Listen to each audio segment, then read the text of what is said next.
Hello friends, പുതിയൊരു വീഡിയോയിലേക്ക് എല്ലാവർക്കും സ്വാഗതം. എന്തുണ്ട് വിശേഷം? എല്ലാവരും സുഖമായിരിക്കുന്നോ? അൽഹംദുലില്ലാ. അപ്പോൾ എനിക്ക് സുഖമാണ് കേട്ടോ. അപ്പോൾ നമ്മുടെ വർക്ക് തകൃതിയായിട്ട് നടന്നുകൊണ്ടിരിക്കുകയാണ്. അപ്പോൾ ഞാൻ ഇൻസ്റ്റൻ്റായിട്ട് കുറേ കാര്യങ്ങളൊക്കെ ഷോർട്ട് വീഡിയോയിൽ അപ്ലോഡ് ചെയ്യുന്നുണ്ട്. അപ്പോൾ എൻ്റെ പാക്കിങ്ങിൻ്റെ കുറേ കാര്യങ്ങളൊക്കെ അതിലൂടെ നിങ്ങൾക്ക് അറിയാൻ പറ്റും. മഴയായതുകൊണ്ട് കച്ചവടം കുറച്ച് മോശമാണ് കേട്ടോ. അതുപോലെ തന്നെ നമുക്ക് സപ്ലൈയും കുറച്ച് കുറവാണ്. എന്താണെന്ന് വെച്ചാൽ മഴ ഇങ്ങനെ ഇടയ്ക്കിടയ്ക്ക് പണി തരുന്നതുകൊണ്ട് നമുക്ക് കറക്റ്റായിട്ട് സാധനങ്ങൾ കൊണ്ടുപോകാൻ പറ്റുന്നില്ല. ഇടയ്ക്കിടയ്ക്ക് ഗ്യാപ്പ് ഉണ്ടാവും, പക്ഷേ പുറത്ത് പോകുമ്പോഴായിരിക്കും മഴ പെയ്യുന്നത്. അതുകൊണ്ട് നമ്മുടെ ഈ സാധനങ്ങളൊക്കെ നനഞ്ഞു പോയാലും ബുദ്ധിമുട്ടാണ്. പിന്നെ കഴിഞ്ഞ ദിവസം ഞാനൊരു നാരങ്ങ മിഠായി പാക്ക് ചെയ്യണതിൻ്റെ വീഡിയോ ഇട്ടിട്ടുണ്ടായിരുന്നു കേട്ടോ. ലോങ് വീഡിയോ ആണ്. അപ്പോൾ നമുക്ക് അതിൽ വന്നൊരു കമൻറ്റാണ്. മഹേഷ് കുമാർ പറഞ്ഞിട്ടൊരു സഹോദരനാണ് അയച്ചിരിക്കുന്നത്. ഇനി ചെയ്യാൻ ആഗ്രഹമുള്ള, അതായത് ഇതുപോലെ ബിസിനസ് ചെയ്യാൻ ആഗ്രഹിക്കുന്ന സുഹൃത്തുക്കളോട് ബോർഡ് ഐറ്റംസ് ചെയ്ത് ഒരു സ്ഥിര വരുമാനം ആരും പ്രതീക്ഷിക്കരുത്. എൻ്റെ അനുഭവം പറഞ്ഞു എന്ന് മാത്രം, ആരെയും നിരാശപ്പെടുത്താനല്ല എന്നാണ് ആ ഒരു സഹോദരൻ പറഞ്ഞിരിക്കുന്നത്. അപ്പോൾ ഞാൻ ചെയ്യുന്നൊരു ബിസിനസ്സിനെ കുറിച്ച് നമ്മൾ ജസ്റ്റ് യൂട്യൂബിൽ കണ്ടൻ്റായിട്ട് നമ്മൾ ചെയ്യുന്നതേ ഉള്ളൂ. അല്ലാതെ ഒരിക്കലും ഇത് ഒരു വരുമാന മാർഗമായിട്ട് ആരോടും ഞാനൊരു കാര്യങ്ങളും ഇതും ഞാൻ പറഞ്ഞിട്ടില്ല. വീഡിയോയിൽ വന്നിട്ട് ഇത്ര കിട്ടും അത്ര കിട്ടും എന്നൊന്നും ഞാൻ പറഞ്ഞില്ല.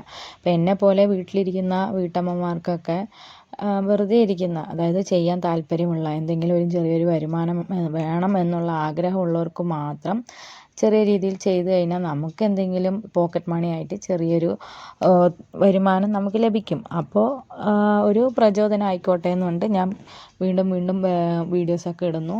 അപ്പോൾ കണ്ടിട്ട് ഒരുപാട് പേര് നമ്മളെ മെസ്സേജ് അയച്ചിട്ടും കോണ്ടാക്ട് ചെയ്തിട്ടും കുറേ പേര് ഈ ബിസിനസ് സ്റ്റാർട്ട് ചെയ്യുകയും ചെയ്ത്. പിന്നെ ഈ ബിസിനസ് മാത്രം വരുമാനം ഉണ്ടായിട്ട് നല്ല രീതിയിൽ ജീവിക്കുന്ന ആൾക്കാരും ഉണ്ട് കേട്ടോ. അതൊക്കെ ഓരോരുത്തർക്ക് റബ്ബ് കൊടുക്കുന്ന ഒരു അനുഗ്രഹങ്ങളാണ്. അത്രേ നമുക്ക് പറയാൻ പറ്റുള്ളൂ. ഭാഗ്യം എന്നൊന്നും ഞാൻ ഒരിക്കലും പറയില്ല. ഭാഗ്യം എന്നൊരു സംഭവം എന്താണ്? ഭാഗ്യമില്ല. പടച്ചവൻ എന്താണോ തീരുമാനിച്ചിരിക്കുന്നത് അതേ വരുള്ളൂ. അത് ഏതൊരു മേഖലയിലാണെങ്കിലും. പിന്നെ നമ്മൾ പ്രയത്നിക്കുക, വളരെ ആത്മാർത്ഥതയോടുകൂടെ അതിനുവേണ്ടി പ്രയത്നിക്കുന്നവർക്ക് എന്തായാലും ഒരു പരിശ്രമത്തിന് ഫലം ലഭിക്കാതിരിക്കില്ല എന്നാണ് എൻ്റെ വിശ്വാസം.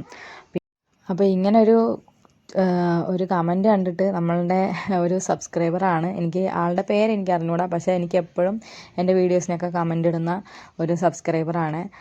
അപ്പോൾ ആൾ എൻ്റെ വീഡിയോസൊക്കെ എത്രമാത്രം ആത്മാർത്ഥതയോടെ കൂടിയാണ് കാണുന്നത് എന്ന് എനിക്ക് ഈ ഒരു കമൻറ്റിൽ നിന്ന് എനിക്ക് മനസ്സിലായിട്ടോ. അപ്പോൾ ഞാൻ കമൻറ്റ് എന്താണെന്ന് വായിക്കാം. അതിന് അവർ പറയുന്നില്ലല്ലോ നിങ്ങൾ ബോർഡ് ബിസിനസ് സ്ഥിരമായി ചെയ്യൂ എന്ന്. ഇത് വീട്ടമ്മമാർക്ക് ചെയ്യാൻ പറ്റുന്ന ചെറിയൊരു വരുമാന മാർഗം. അല്ലെങ്കിലും ഇങ്ങനെയൊക്കെ ചെയ്ത് കടയിൽ കൊടുത്താൽ ഒന്നും കിട്ടില്ല എന്ന് മാത്രമല്ല, പൈസയും കടക്കാർ ക്ലിയറായി ചെയ്തു കൊടുക്കില്ല. നല്ല ക്ഷമ ഉണ്ടെങ്കിൽ മാത്രമേ ഏത് ബിസിനസ്സും നടക്കുകയുള്ളൂ. ഒരാൾക്ക് എന്തെങ്കിലും സംഭവിച്ചു എന്ന് കരുതി ബാക്കിയുള്ളവർ ചെയ്യാതിരിക്കേണ്ട കാര്യവുമില്ല. ഏത് ബിസിനസ്സും ഒരു ഭാഗ്യം മാത്രമാണ്. അപ്പോൾ ആളുടെ ഒരു അഭിപ്രായം ഇട്ടു. മറ്റേ ആൾക്ക് വിഷമം തോന്നാതിരിക്കാൻ ഒരു സോറിയും പറഞ്ഞിട്ടുണ്ട്. എന്തായാലും നമ്മൾ വീഡിയോ ഇടാതിരിക്കുമ്പം തിരക്കി വരാനൊക്കെ ആൾക്കാരുണ്ടെന്ന് അറിയുമ്പോൾ ഒരു സന്തോഷമല്ലേ. എന്ത് പറ്റി വീഡിയോസൊന്നും കാണുന്നില്ല, എന്തെങ്കിലും ഉണ്ടെങ്കിൽ വിശേഷങ്ങളൊക്കെ തിരക്കാനും പറ്റിയ ആൾക്കാരാണ് നമ്മുടെ വീഡിയോ കാണുമ്പോൾ. ഒരു കമൻറ്റ് കാണുമ്പോൾ സത്യമായിട്ടും മനസ്സിൽ തോന്നുന്ന സന്തോഷമുണ്ടല്ലോ, അത് പറഞ്ഞറിയിക്കാൻ പറ്റില്ല. ശരിക്കും പറഞ്ഞാൽ ഞാൻ ഈ ഒരു കാര്യം ഓൺ വോയിസിൽ വന്ന് പറയണമെന്നാണ് വിചാരിച്ചത്. പക്ഷേ നമുക്കിവിടെ വീട്ടിൽ അതിനുള്ള ഒരു സാഹചര്യം ഇല്ല കേട്ടോ. അപ്പോൾ എൻ്റെ ഇളയ മോള് എണീറ്റ് കഴിഞ്ഞാൽ പിന്നെ ഇവിടെ ഭയങ്കര ബഹളമായിരിക്കും. അപ്പോൾ ആ ബഹളത്തിനിടയിലിരുന്ന് നമുക്ക് ജസ്റ്റ് ഞാൻ ഇങ്ങനെ വീഡിയോ എടുക്കുന്നതല്ലാതെ നമുക്കൊന്നും സംസാരിച്ച് ഒന്നും പറയാനൊന്നും പറ്റില്ല. എപ്പോഴും ബഹളമായിരിക്കും കേട്ടോ. ചുമ്മാ വാശിയും നിർബന്ധവും കരച്ചിലും അങ്ങനെയുള്ള കാര്യങ്ങളൊക്കെയാണ്. അതിൻ്റെ ഇടയ്ക്കൂടെയാണ് ഞാൻ ഇരുന്ന് പാക്ക് ചെയ്യുന്നത്.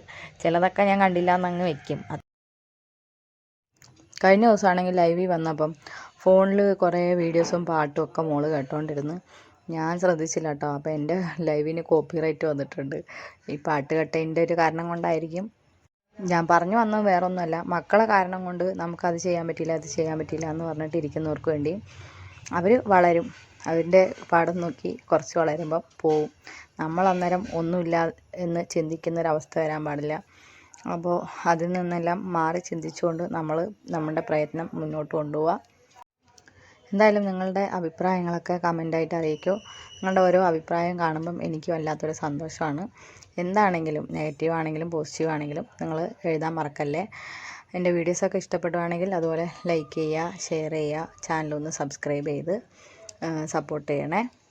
അപ്പോൾ മക്കളെ വിളിക്കാൻ പോകുന്നതിന് മുമ്പായിട്ട് ഞാൻ നമ്മളെ പാക്ക് ചെയ്ത സാധനങ്ങളെല്ലാം കടയിൽ കൊണ്ട് വെച്ച് പിന്നെയാണ് കേട്ടോ കുട്ടികളെ വിളിക്കാൻ പോകുന്നത്. ഇതിൻ്റെ ഇടയ്ക്ക് കൂടെ മഴയും പെയ്യുന്നുണ്ട്. അപ്പോൾ കോട്ടും ഇതൊക്കെ ഇട്ടിട്ട് വേണം നമുക്ക് പുറത്ത് പോകാൻ. പിന്നെ ഇടയ്ക്കിടയ്ക്ക് ഇത് ഇടലും ഊരലും ഭയങ്കര റിസ്ക്കാണ്. അതുകൊണ്ട് അങ്ങനെ തന്നെ അങ്ങ് പോകും കേട്ടോ. അത് ഊരാൻ നിൽക്കാറില്ല.